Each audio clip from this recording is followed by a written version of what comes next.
Hello guys, this is Tobias speaking, and today I want to guide you through the process of working out a race strategy and how to submit it for the first race of the BRC Global GT Series.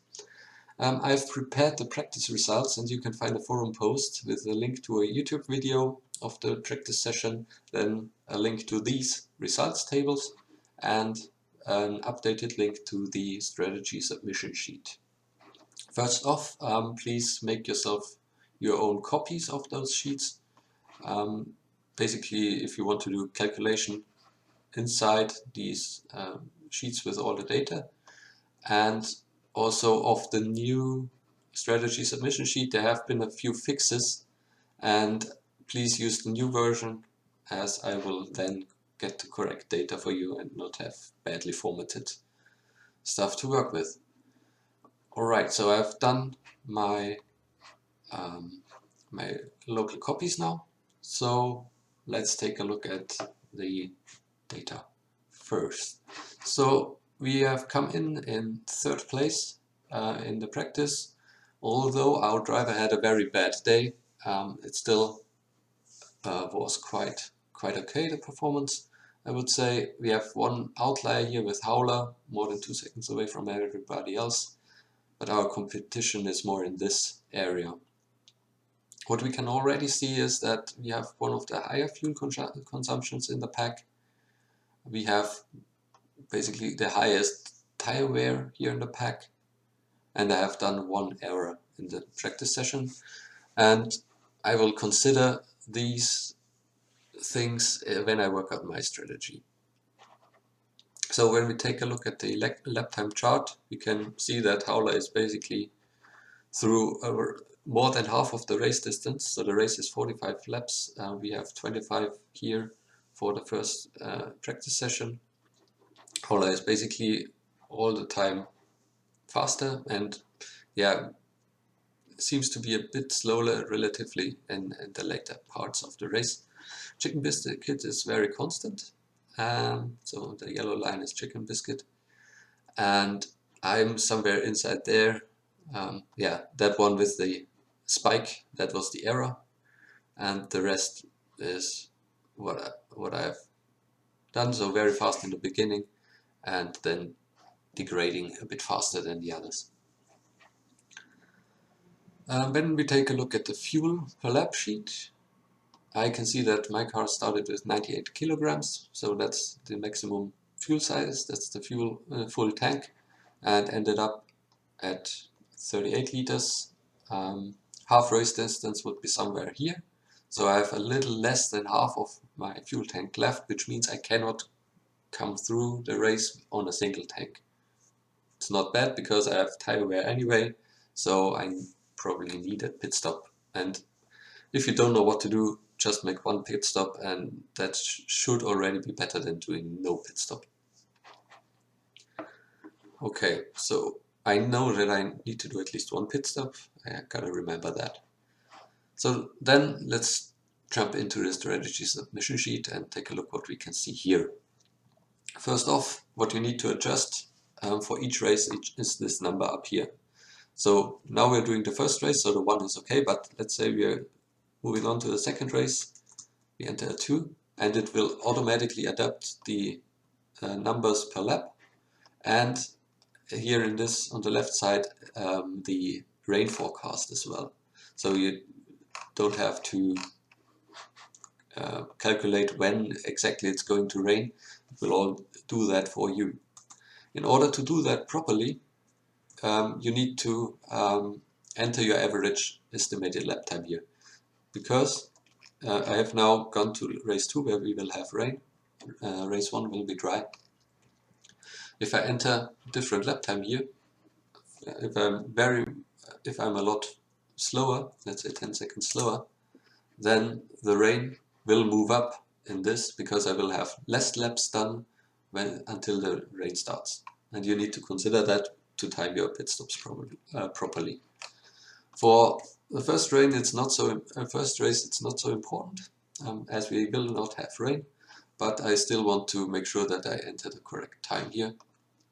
So let's go into the lap times sheet and take a look what data I can use. So let's mark this. That's my times, and maybe zoom in a bit. The first lap time is when I get out of the pits, so you see that people are having different times in here.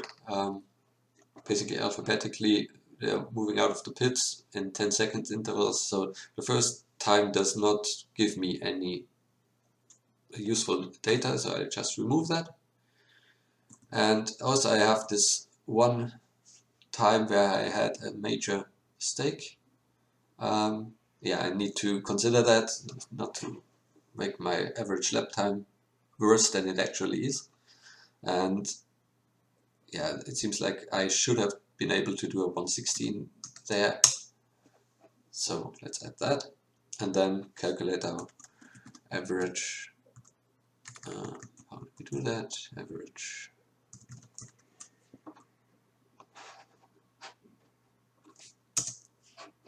Okay, that gives me a 1:14.27. That's now an average for going until lap 25. If I want to do, let's say, one pit stop at the half of the race, then I will go to lap 20, lap 21. So maybe let's rather do that. Lap 20 would be U. So that's 1:13.8. Okay, let's take that and enter it here. Okay, this will also tell me roughly how long the race will be for me. How long will be fast, of course, around 85 minutes. Okay. We see no rain. Okay, that's good. And then, yeah, we need to determine what we want to do. One pit stops, do we want to have more? And yeah, therefore we should also take a look at our lap times again. So we see that in lap 20 we are already around 2.5 seconds slower than our car can potentially do on fresh tires, maybe even 3 seconds slower. That means over 20s, yeah, we are losing a lot of time, and that means we should estimate how much it is compared to going into the pits more often. So I just remove a bunch of the data here to make my calculations.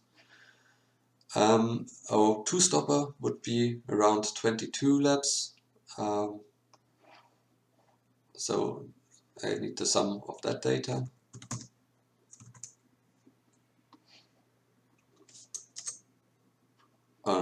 No, one stopper would be around 22 laps. We have 45 in the race. So this sum, and basically I do 2 of those stints for one stopper. So I get this as my average, my estimated race time, of course not considering the pit stop yet. If I want to do a two-stopper, I need around 15 laps, and that 3 times. So let's take around 15 laps and 3 times that. Okay. Did I make a mistake there? Yeah, probably. I also need to add, this is now only 20, yeah, this was 1 lap less, so this was 21 times 2 is only 42 laps, so let's add 1 more here, plus in the end the 45th lap, another 1:16, let's say. Okay, that's more like it. So you see in pure time, one stop. In pure time, the two-stop is yeah, around 30 seconds faster, but the tire change takes at least 35 seconds, so the tire change time is 40 seconds plus minus 5. That means it should be faster to go one stop. And yeah, the 40 seconds is only the pit stop, the tire change. Depending on your fuel consumption, your actual refueling time can be longer than that. The car is refueled at 2 kilograms a second. And also to consider is that we have a pit speed limit of 120 kph, which will also cost you a bit of time.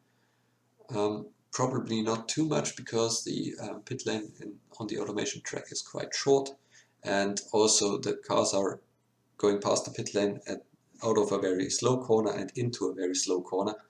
So I would estimate around 10 to 15 seconds lost in addition to your actual pit stop time. But still, I guess for myself, the one stopper is the way to go here. Alright, that's what we have figured out. Now you can time your stop a little bit earlier in the race or a little bit later. Earlier in the race usually helps you to overtake cars directly in front of you when you're doing an undercut, because you're then getting fresh tires and can make up a bit of time until they have gone into the pits. An overcut would be to stay out longer in order not to get into traffic after your pit stop. So we have quite some cars here in the race, and I probably would try to do an overcut here to not get into the traffic and to be stronger at the race end. For example, if there's a big accident shortly before race end, we get a safety car, I want to have better tires than my competition. So that's my consideration. We never know what will work out in the end. So I will do a bit more than 50% with my first stint and a bit less than afterwards. The question is, how long can I stay out?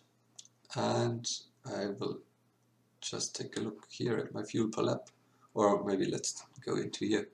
I have 2.37 liters per lap, and my fuel tank was 98 kilos, and I can do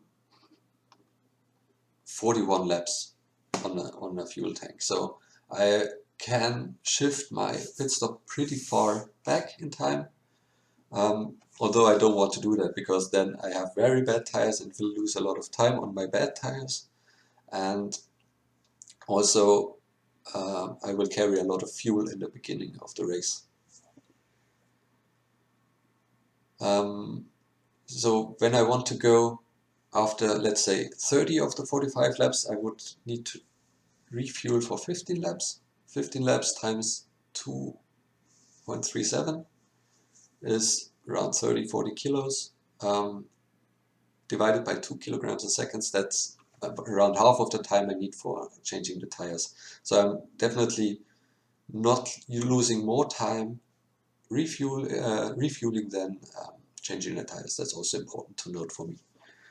Okay, so I know that I'm quite flexible with the timing of my second pit stop. I will not lose time due to refueling. I will not need to take care about when actually to time my pit stop, because my fuel tank would run out.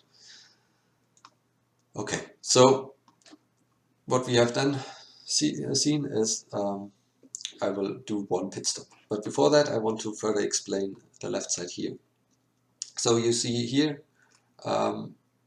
basically the race progression in percent, counting up from 0, that's the start of the race, to 100, that's the finish, 45 laps in this case.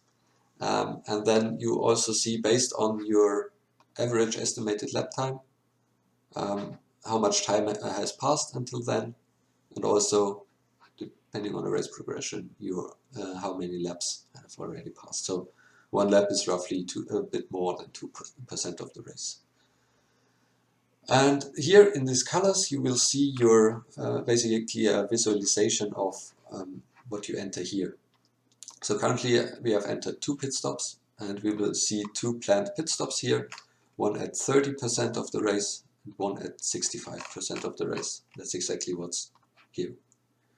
And it also will show me in which lap I will come in. So here the pit stop is planned at 13.5, so it will come in when it gets close to the pit lane again.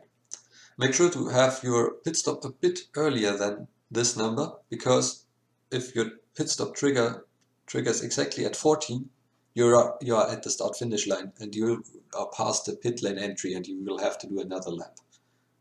That can be bad if you plan with very little safety margin in your fuel tank, and your driver will have to pit earlier and maybe screw up your whole strategy.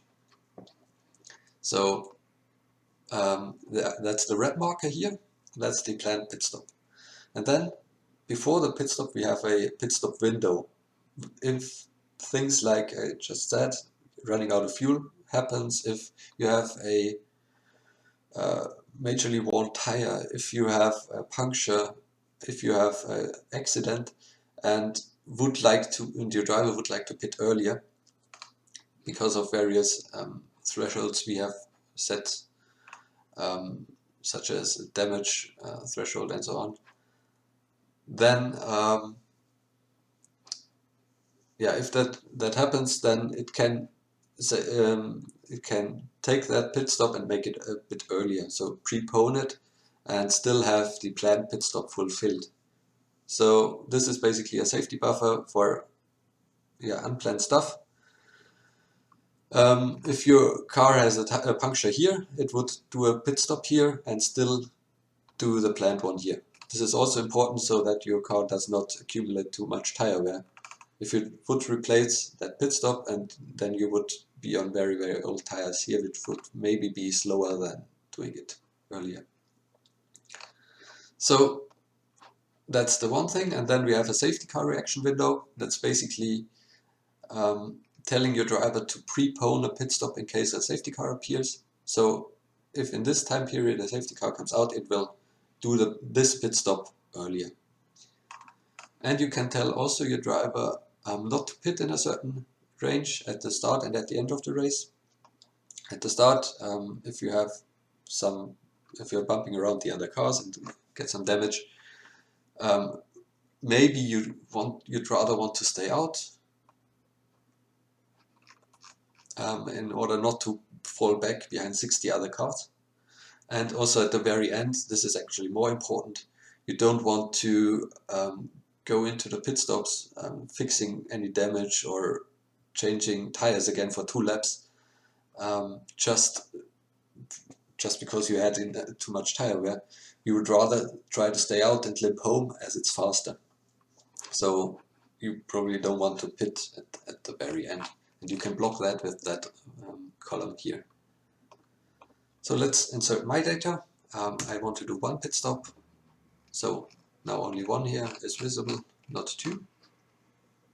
And I said I want to do it a little bit after the half of the race. So half of the race would exactly be 50. You can see it here, 50%, 22.5 laps. I want to do it a little bit later, and I just play around a bit with those values. Let's say 60. This would be 27 instead of 23. Yeah, that sounds good. I move it 1 notch further to the front because 27 would mean I would be right at the start finish line and maybe would do it in lap 28. So let's 59 here, and it would do a pit stop in lap 27. Okay, I want to do a tire change. So this might be interesting if you want to do a splash and dash at the very end and don't want to change the tires because the refuel only takes 5 seconds. And then you would set this to 0. But of course, for the standard pit stop in the middle of the race, I change my tires. And I can also take a look at my pit stop window. As we have said, I'm quite flexible, and I could theoretically prepone it quite a bit. I don't want to do more than 2/3 of the race on my tires, so maybe I will make the pit stop window a bit longer, but I will not go further than this area here. So let's go just a few percent more. Yeah, so 20%. So I will at max do 60% of the race on one set of tires. Alright, let's take the gamble, give it a bit more.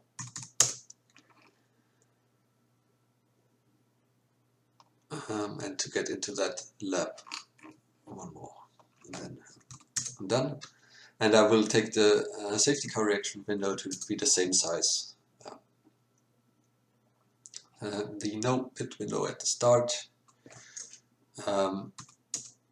If something major happens, I will make sure that my car goes into the pits, and then we'll take on the chase no matter what. So I make this very small, so I could actually go into the pits after the first lap if something happens.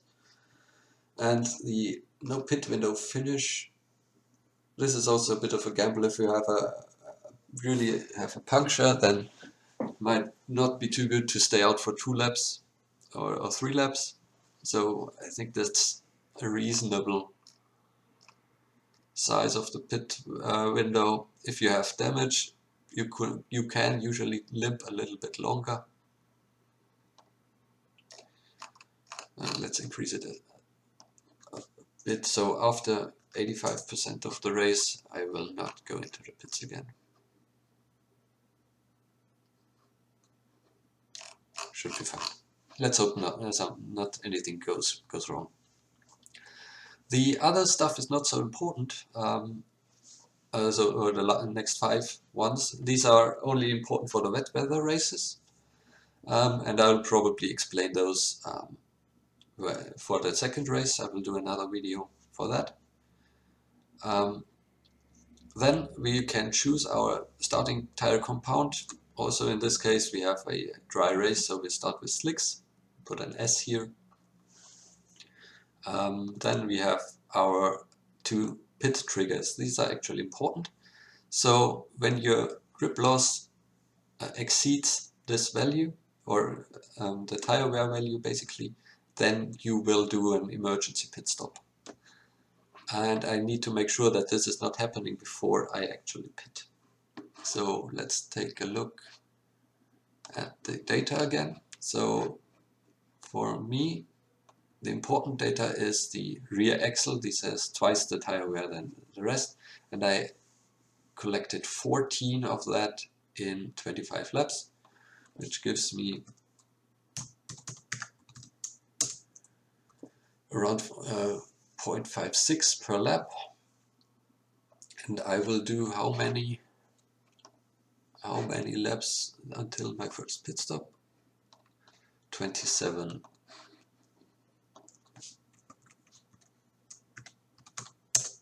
That's 15. So that's my typical tire wear. Things like errors, for example, can increase the tire wear. When you spin, you will get more tire wear. So you need to have a bit more safety margin there in case you don't want to trigger an emergency pit stop. And also I need to consider what happens when I have when I pit earlier.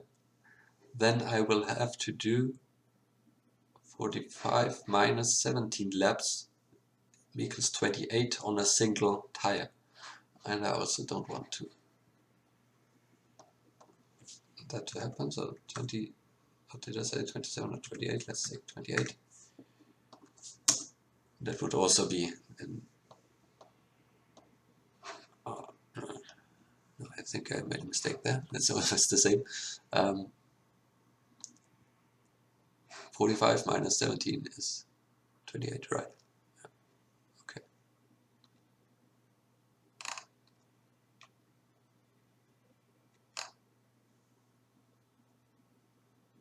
Yeah, should be fine. Okay. So I'll probably just leave it at 20. Seems to be good. In case I will do a spin earlier, a major spin, and get a lot of tire wear, I will do a bit of an early pit stop.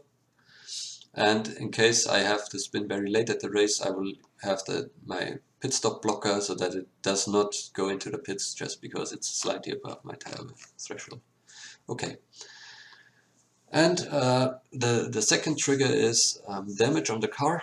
When you have a crash, then it will go into the pits when the damage is higher than this value and do an emergency pit stop. 50 should be around okay-ish. If you rather want to take the risk, you can set it to a higher value. If you rather want to be safe and just put in the good lap times, then set it to a lower value. Usually that's fine. Going into the pits costs a bit of time.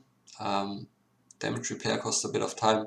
And also to consider, they will do damage repairs during your normal pit stops as far as they can get, so they will just hammer on the car and maybe repair 20% of your 40% damage, and then you are basically almost top notch and will put in decent lap times. So let's leave it at 50, and I think that's it for my first race strategy. And what I need to do now is read this text. Please do that as well. Copy and paste this, so that area. I will copy these and I will go to the automation forum, create a new personal message to the buyer. So let's do that, and we will have this as the topic for the race number. You enter the number of the race here, that's the one. And then also please include your name so I can quickly find it. I have already prepared that, so for me it would look like this. Then I copy paste this strategy information, and yeah, if you like, give you some love, and then we're ready to go. Send a message, and that's it. That's also it for the video. Thanks for your attention. Please make sure to use the new strategy sheet, and yeah, I'll see you in the race. Goodbye.